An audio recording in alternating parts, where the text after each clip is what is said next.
Please check whether the slides go. Okay. It's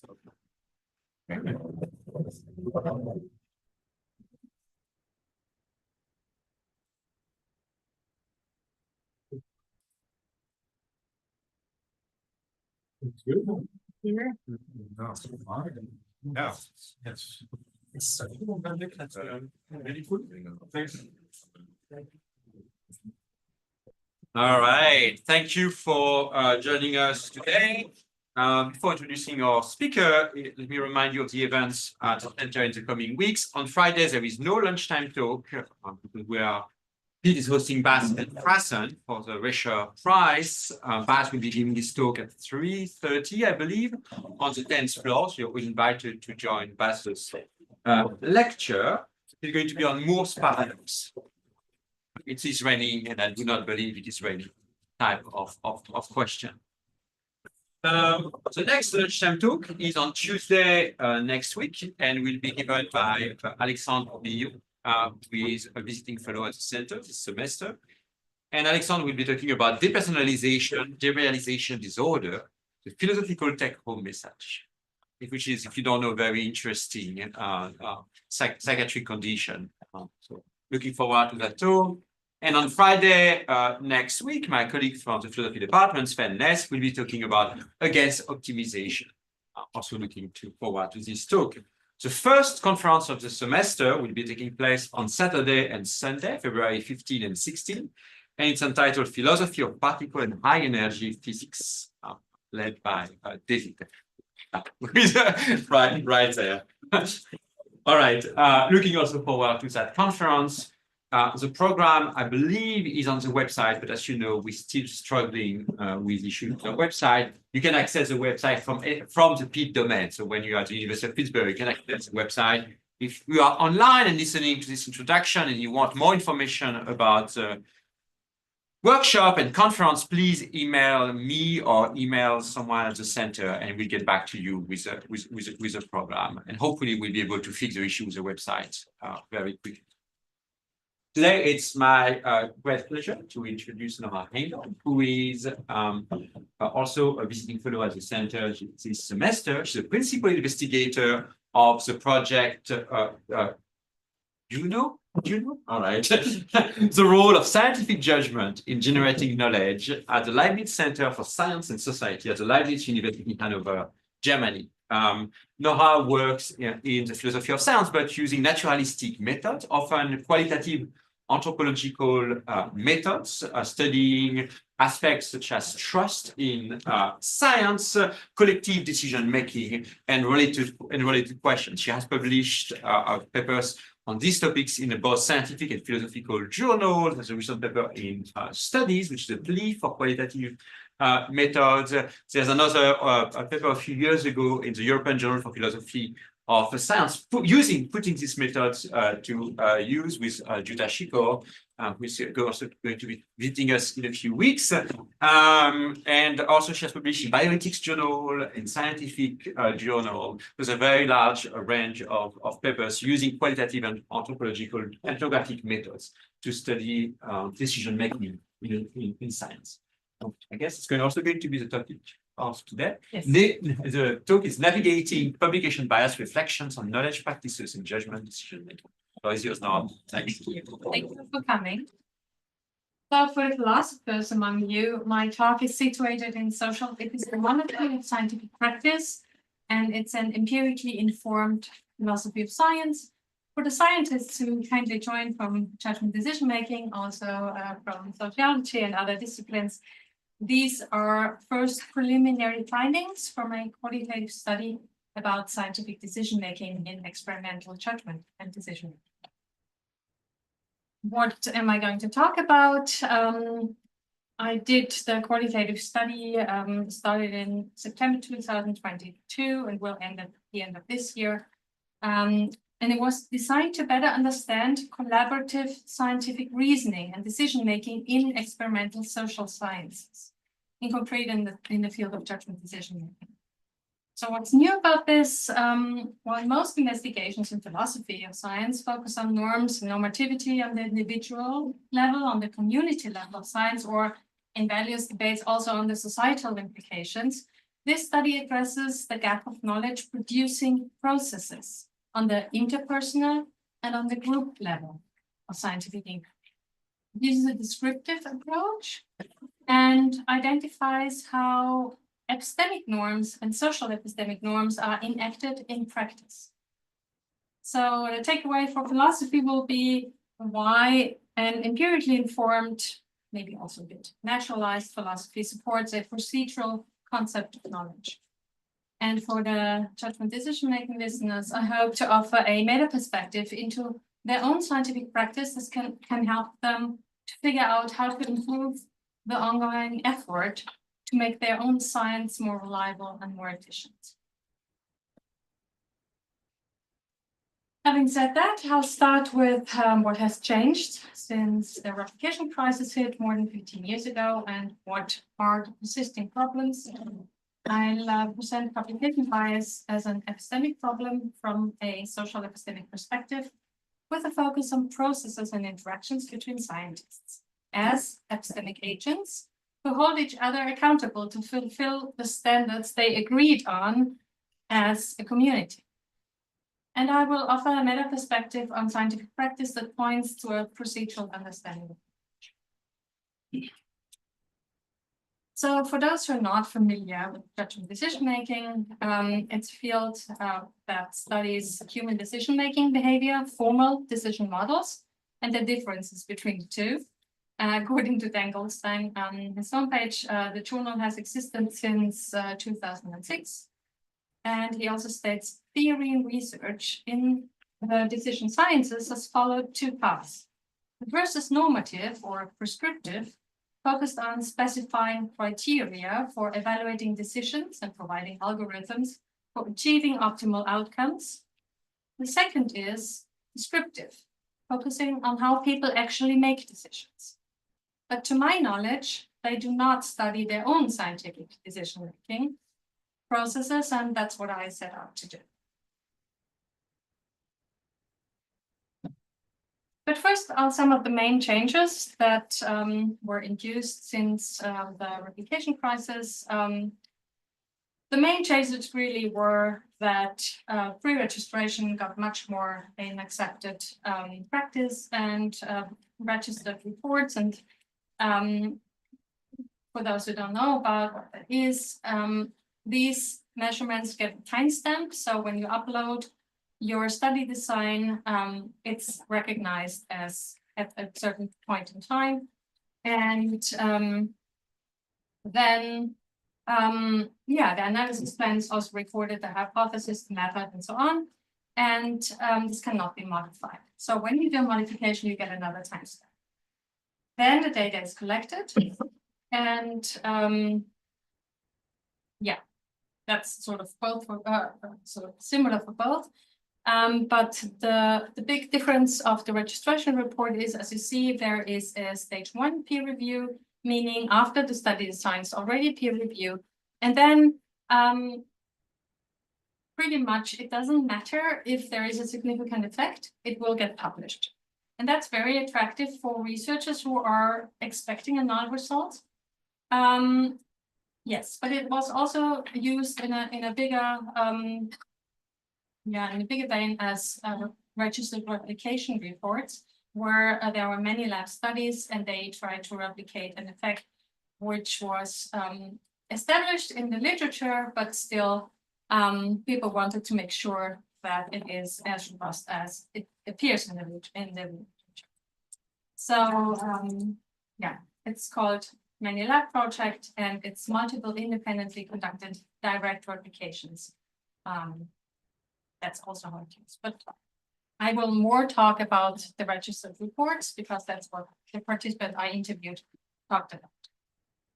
The reasons, of course, for these changes in the practice of psychology mostly were to avoid post hoc storytelling, file draw studies, p-hacking, underpowered studies, identified as many drivers for failed replications and for publication bias.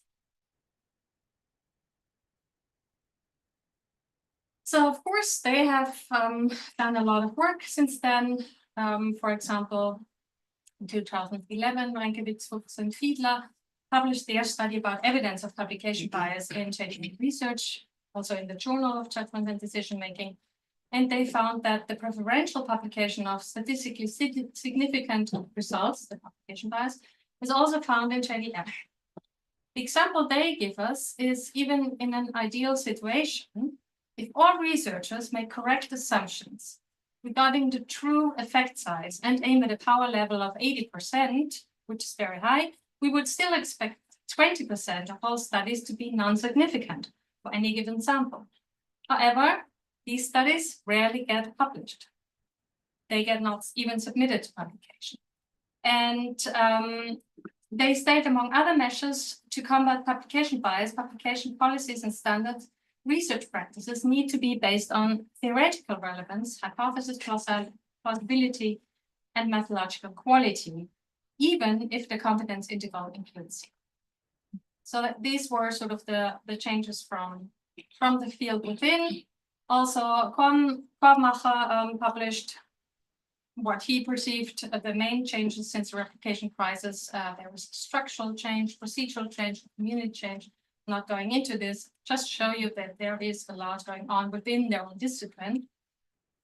So a very recent published article about the key measures and practices to enhance quality, replicability, and transparency in social psychology. They name, of course, again, pre-registration, encouraging replication studies, adequately large sample size, transparency of open published data, and also a construct canon usage and established measurement procedures for construct validation and standardization. They point out that standard procedures for data processing should be needed, adequate communication of results without overstating the significance, and of course, theory specification, unambiguous theoretical frameworks to facilitate the evaluation of empirical findings against established theories. So it all looks very good. And yeah, also the philosophers, of course, have talked and written about publication bias as an epistemic problem. It, as the judgment decision scientists point out, it distorts the meta-analysis if the only significant results in the literature and the non-significant results don't get published or don't have a chance to get published.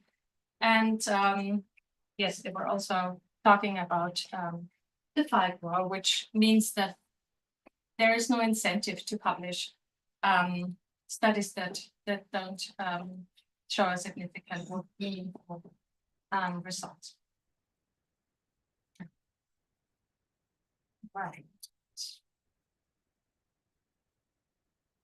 Yes, so I was really happy to find or to come across literature in the philosophical literature, which points out that there instead we should look at the process of knowledge generating in practice, and also in a recent book of published with Anderson and Mitchell, the procedural process of knowledge making is emphasized. Just to remind you, the main problem for publication bias is that non-significant studies don't get published, but also p-hacking. And it's sort of nicely described as exploratory testing. I will sum it up what it means. It's if you test a hypothesis many times using several statistical methods and by adding, for example, a covariance including interchangeable variables, or by excluding extreme data points and screening data transformations, but reporting nothing of all this, what you did, but only the significant result that you eventually found, that contributes abuse to publication and to weak reproducibility. So now we come to my methods, and this it's called actually because in interviews with scientists often say and I thought that was a nice catch on judgment knowledge.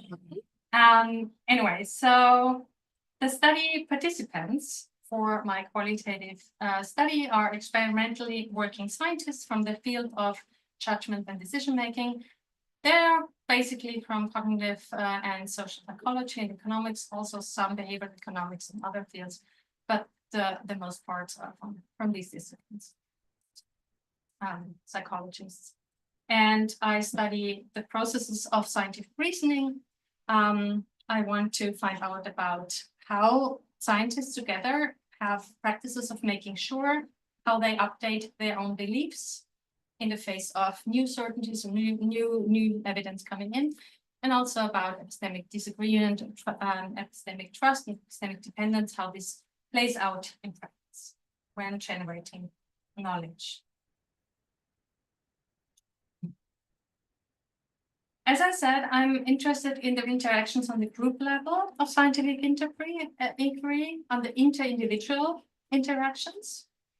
And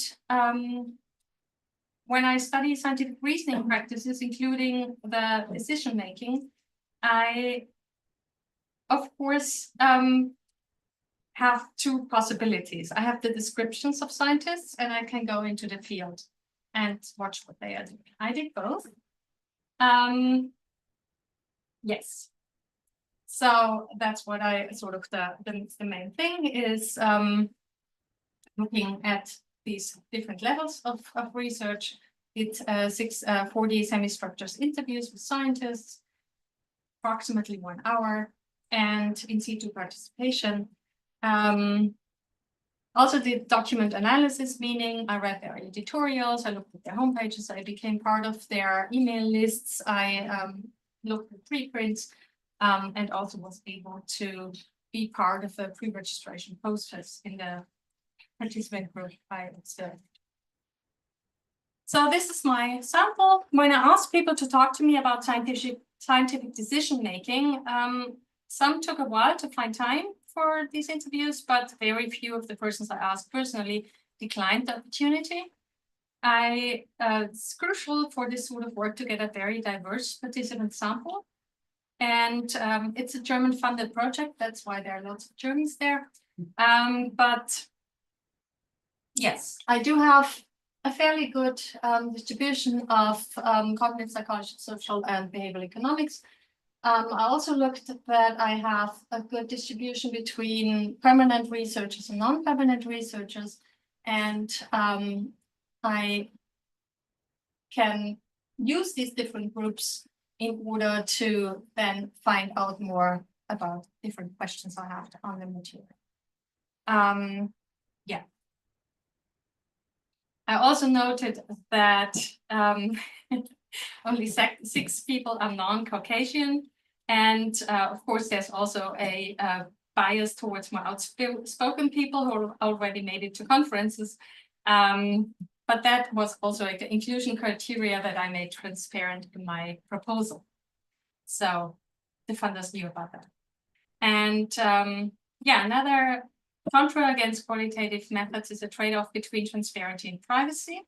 To guarantee the anonymity of the participants, the interview data cannot be disclosed in their entirety. From all published data, personal and local markers have to be removed to guarantee the anonymity of the people who talk to me.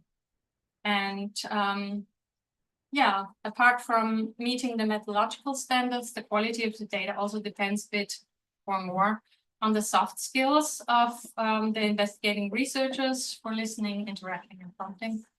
So that's also something that is noted out as a cause or yeah. The main argument against doing qualitative methods is it's costly and time intensive. It takes time to get a good participant group with a broad variety of views. You don't want to just use one conference and ask a couple of friends. That doesn't work. And if you need quick papers and career advancement, it's not a good career choice. Now, with more of the methods, I will come back to this if you have more questions. What I did when I did participant observation in situ. But I do want to tell you about my questions I asked, because the main research questions were about how scientists conceptualize situations of epistemic trust and dependence when uncertainties occur during the process of experimenting, sort of in the process of generating new knowledge. What do you do if new questions or problems occur? The second research question is how scientists reflect on the conflicting priorities between producing reliable contributions, accountability in the face of the conditionality of scientific results, and the need for recognition to survive academically. And the third aspect, I studied the self-correction of science by analyzing how scientists reflect on the peer review system and other forms of self-correction. But of course, that's not what you ask scientists. So you had to transfer that into different questions. And I have two topical lines. I wanted to ask them about the different aspects of the review process, but also about scientific uncertainty and their practices, or what they do if they occur, and how they use the team to be sure that what they put out in publications they really can do. It's a bit colorful because the yellow highlighted questions I added later on. This is also, I think, a benefit of qualitative research. When you think of quantitative research, you have your vignettes, you have your questions, you throw them into the world, you get your data, and that's it. Whereas with qualitative research, if you see that something doesn't work out, you have the possibility to change questions. And I had to do that, especially for the active role as a peer reviewer, because people were awfully nice peer reviewers all the time and got horrible reviews themselves. So I knew there was a social acceptability bias. And then I changed the question into, what do you do to make sure that the bad apples get weeded out? And how do you serve the self-correction of science? And that way I got better answers about what they do as in their active role as peer reviewers.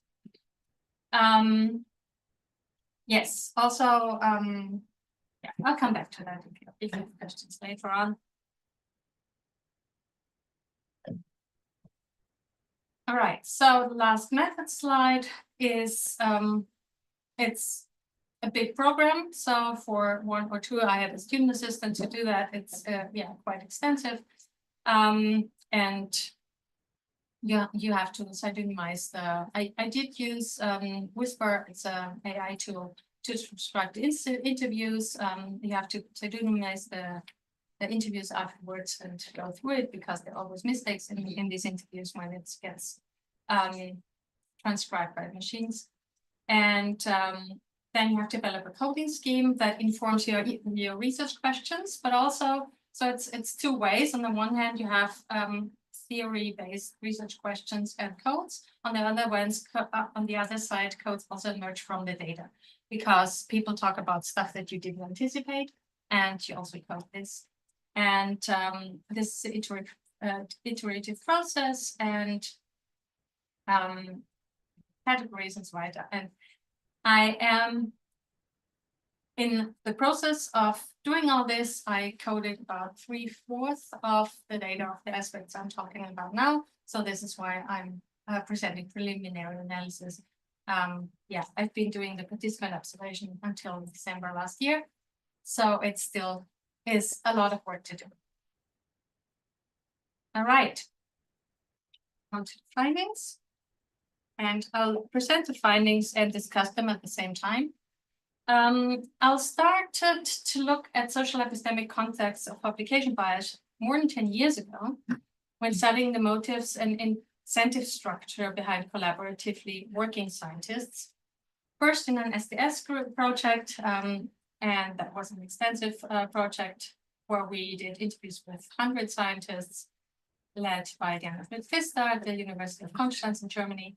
And then aspects of the data that were already there were very interesting from a methodological perspective. And we reused the data again in my first postdoc with Jutta Schickbohr at the University, Indiana University, Bloomington, where we looked at publication bias and methodological problems and uncertainties in more detail. And there's a publication where from the first project was about why do you publish? And interviewers expressed at that time the tension between this intrinsic motivation to produce meaningful, reliable research, but also, of course, expressed the need that they had to publish otherwise, end of career. And this time, you might have seen, I didn't ask again, why do you publish? But I did ask, what is the goal of a publication, which is a longitudinal possibility to see what has changed. And when I analyzed the paper, the data, and I also checked that with other people who had analyzed it, it was interesting that the main social goals, graduation, funding, research, and impact and surviving academically, stayed exactly the same. But the epistemic goals changed, and the conditionality and the provisionality of knowledge was emphasized much more than 10 years before. So that was a direct change. And I brought you one of the quotes, and it's the only quote which uses the with philosophy familiar term. What do they call it? Knowledge? Either we can hold knowledge in a very, very high regard, where ideally knowledge is justified true belief, and I can have a decent amount of confidence in that in my study.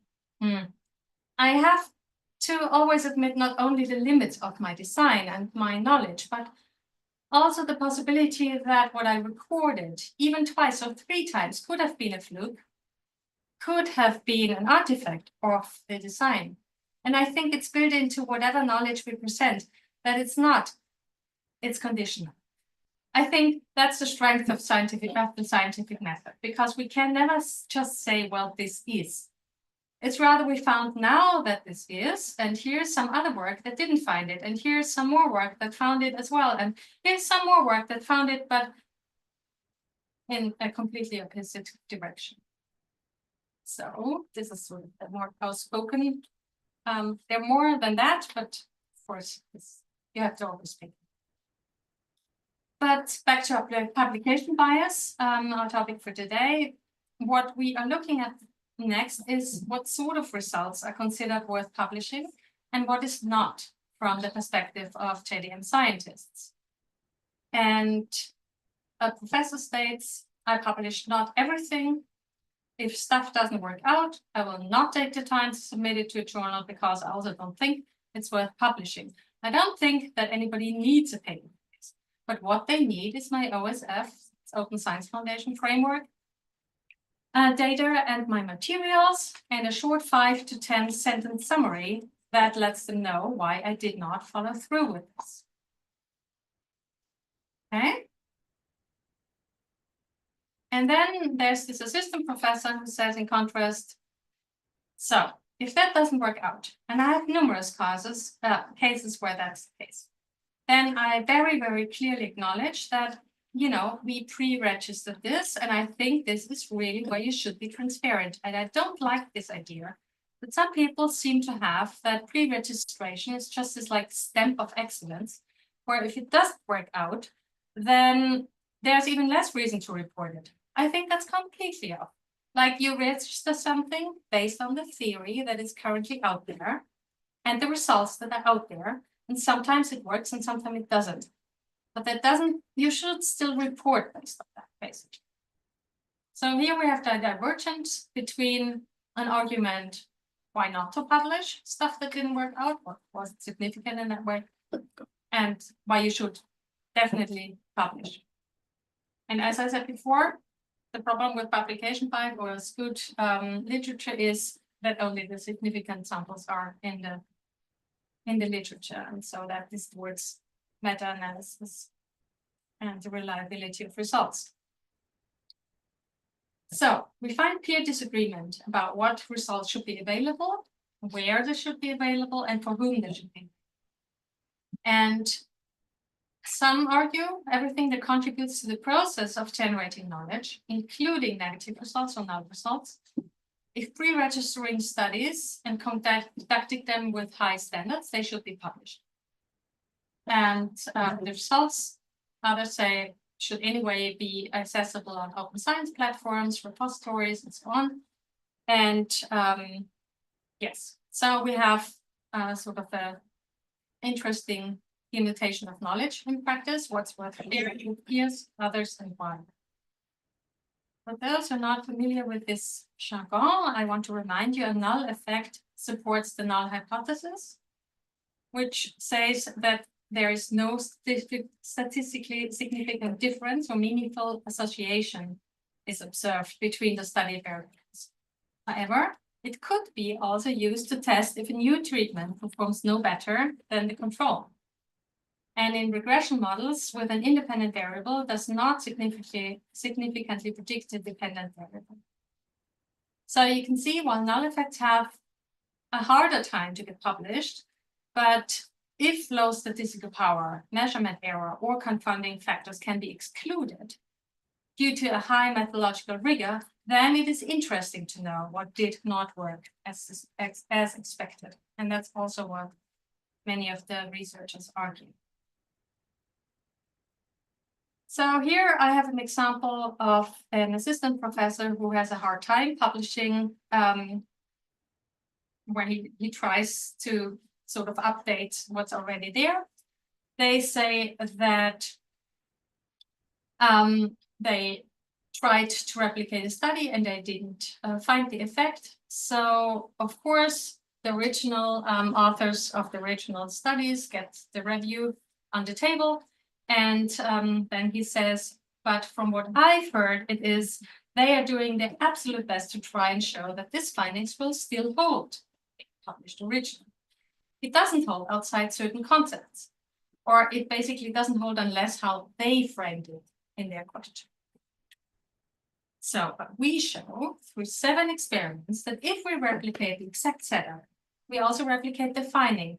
But if we just change a slight part of the framing of the question, or whether it's done in the past or present tense, or so on, the effect either disappears or it goes in the opposite direction. And this is important, right? That we know how generalizable things actually are. And if they cannot even be generalized outside a certain wording of the question, then the effect is definitely not as robust as people thought it was. And he has a hard time, so he's also telling, that's the same assistant professor, he says, because I asked him in what context did you publish null findings? I have a paper on whether on loss aversion or not, whether the influence that influences job performance. And these things are fairly well powered, like we did 2 lab experiments and nothing. It's like everything is solid in the way we did it. There's no significant effects around like everywhere. And then we tried first like submit, I can't remember all the journals that we submitted it to, but I think that we went through at least 7 desk rejections before getting to a place where we actually got reviews for this. As we see, there should be more uptake on these sort of results, but they're not. Reviewers, editors answer to null findings in a way that, yes, I'm reading this too. So we reported null effects. We do everything to state of the art, methodological rigor, in doing equivalence testing to show there is a true null effect and so on. And people were like, yes, you could see in the reviews comments, they maybe weren't caring so much about it. And the editor was like, then you should do more experiments, right? But these were like solid, well-powered experiments. So it's also like this becomes a very interesting dynamic for me, that sometimes you can dismiss null findings by just saying, just run some more experiments. I also ask people why, because at the beginning of my interviews, they didn't really talk much about registered reports. And then they came up later on. And so I asked them why they did registered reports. And this researcher said that they expected that the pilot studies all produced very mixed results, and they were actually feared that they would end up with a null result, which would then be difficult to publish. And that was the reason, their main motivation to go for a registered report. So the thing that I showed you in the beginning, where you get the peer review after you submit your study design and your hypothesis. So it's not very popular still, although clearly it would be good for science. Yeah. One also reports an unexpected null effect with registered reports. And so here you see the thinking alone process these researchers have when they talk to me. And she says like, no, there was we found a null effect, sure. And then because of that, we wanted to add some exploratory analysis for something else that we found that can be used to useful to point out. So you have to do extra stuff if you want to show it's a true null effect. And because they pre-registered that in the introduction, they only say if the effect is found, but if the effect is not found, they didn't say anything to that. But because it was frozen at that time, they had to go back to the reviewers and ask, well, it's a null effect, we can prove null effect and we can prove it. And then they said, okay, you can add what you want to say, and then they changed the introduction. So the whole study makes more sense. And then it's transparent. They can show what they did, what they wanted to do, what happened, what they actually did. And then it's a more complete picture of the study and the effect. So the pro arguments for publishing null effects is, and you can you explain what is the advantage of publishing null effects? I asked the person, and they say, well, it's useful knowledge to the literature. You want to know not only what works, but also what changes behavior, also what doesn't work. Because I think before it was more acceptable to publish null effects. You might have had situations where there are 5 different labs trying to get the same effect. None of them can. They don't publish it. And then you waste everybody's time and effort and money. And I think publishing null effect is useful. It's continuing. So I think it's useful for 2 things. One is to stop people wasting money and time and energy. And the other is that there's knowledge in null effects. I truly believe it. I don't think there's only knowledge in effects. We also want to know what is a bad intervention. Economists really care about how they can translate their knowledge to policy. We want to know also what is not a successful policy, because otherwise things that sound good but don't really work empirically might be. So a big plea from publishing null effects from scientific practice. Not so much from, well, they say it should be published, but as we see, there's a lot of pushback in actual scientific practice. Yeah. All right. So if you want to think about the facet from the data I presented, publication bias in GDM is counteracted by the open science movement very successfully. Pre-registration are established, although there are also pre and con arguments, but I haven't looked into that enough yet to say something about it. Registered reports are more established and are being done, although more by people who want to have the fear that they won't get their publication out if they don't have a significant result. So they're not used as frequently as they might support the replication effort within their own discipline. And there was a change in the community, in the structural and in the procedural efforts. And publication bias in JDM is still persisting, of course, but also in other disciplines, not just in JDM. I just can't say anything about other disciplines here. The tension, of course, between a contribution, accountability, and recognition didn't go away. So you, of course, have even more traction to publish quickly and good results. The peer review system is the one I think the discipline can have more look at, because there's a lot of power going on, and what we would expect from reading the articles about how the system should work, yeah, doesn't really, at least in the small snippet I can look in with my data, it doesn't work as well as it could. And I didn't talk about other aspects that also contribute to publication bias, complex research. And as you saw, the researchers argued that they need all results, positive, negative, and null results, to understand the body of knowledge better.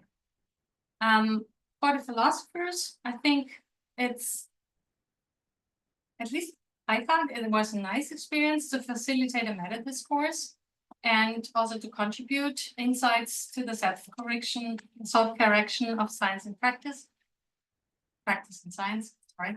And then I want to say a little bit about the procedural understanding of knowledge. So, in a recent book, The Pragmatist Challenge from Anderson and St. Mitchell, there is a notion that I thought was very helpful, also interpreting my own results. I cite in true or truing is being or being in true is a direct relation between a knowledge product and some features of the world. So truing is described as a process of oriented activity, of making sure that also social interactive processes that are a knowledge product can be in true. But if something is out of true, it has to be improved to come in true again. And it's not a yes or no situation. Truing of theories and models in the sciences and in philosophy is an ongoing project of maintenance and refinement. And I think that covers nicely what you see when you listen to thinking aloud accounts, as I did in my qualitative interviews. I also found Sam Goldfield's published paper 2019 very helpful, that if you want to study scientific reasoning to access knowledge practices normatively, presupposes an accurate description and characterization of what is actually going on in the interactions between epistemic norms and implicit and explicit social norms. And that's what I try to do. So the epistemic dependence and expectation relationship is the basis for our belief in other epistemic dependent individuals. It's what we expect from each other as epistemic agents that we hold each other accountable for. And that's true for science as also for philosophy. I also want to acknowledge my team. I did have help from my student assistant, Les Boyle. She is now she finished her master in sociology when she worked with me. Scientific mentors, Nancy Necessian and Rainer Pommer. And I did not do this all by myself. I could have regular feedback and check-in sessions with the sociologists in Hanover, especially Hanna Kosmitsky and her methodology group. They helped me every stage of doing this stuff. It's not something you do in an afternoon. I used people from judgment decision making, also SDS and philosophy, to do peer debriefing to get a different perspective on my views. And I used Dunya Cecilia's students with a student lecture to reanalyze the data for what's the goal of the publication. And Kristen Strasser joined, and I presented parts of this and other parts of aspects to audiences.